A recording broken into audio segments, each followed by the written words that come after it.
નમસ્કાર દર્શક મિત્રો, બીએન ન્યૂઝમાં આપનું સ્વાગત છે. આપ નિહાળી રહ્યા છો બીએન ન્યૂઝ સુરત. સુરત મહાનગરપાલિકા દ્વારા 5મી જૂન વિશ્વ પર્યાવરણ દિનની ઉજવણી.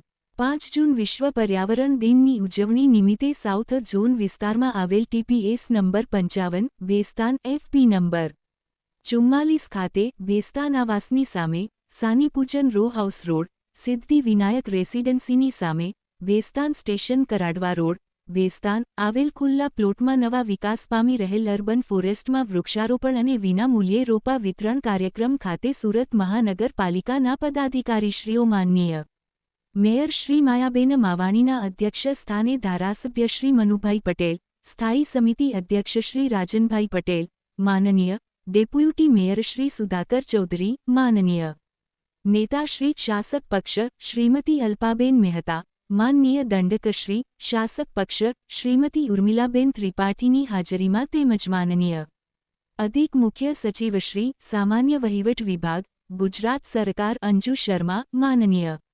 મ્યુનિસિપલ કમિશનર શ્રી એમ નાગરાજન, માનનીય સચિવશ્રી માર્ગ અને મકાન વિભાગ, ગુજરાત સરકાર પી.આર.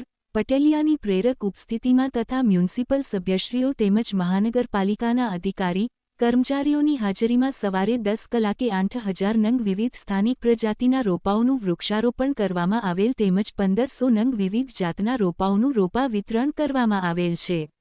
5મી જૂન વિશ્વ પર્યાવરણ દિનની ઉજવણી નિમિત્તે શહેરના વિવિધ ઝોનમાં વોર્ડ વાઇઝ જનભાગીદારીથી વૃક્ષારોપણ કાર્યક્રમનું આયોજન કરવામાં આવેલ. તે અંતર્ગત 30,000 નંગ રોપાઓનું પ્લાન્ટેશન કરવામાં આવેલ છે. શહેરની વિવિધ નર્સરીઓમાંથી 3,000 નંગ રોપાઓનું વિનામૂલ્યે રોપા વિતરણ કરવામાં આવેલ છે. ખાનગી સ્થળોએ વૃક્ષારોપણ કરવા માટે સુરત મહાનગરપાલિકાની વેબસાઇટ અને મોબાઈલ એપ પર નોંધણીનો પ્રારંભ કરવામાં આવેલ છે, જેનો નગરજનો મોટી સંખ્યામાં ભાગ લઈ ગ્રીન સુરત કેમ્પેઇનમાં જોડાવા જણાવવામાં આવેલ હતું. Bureau report BN news Surat.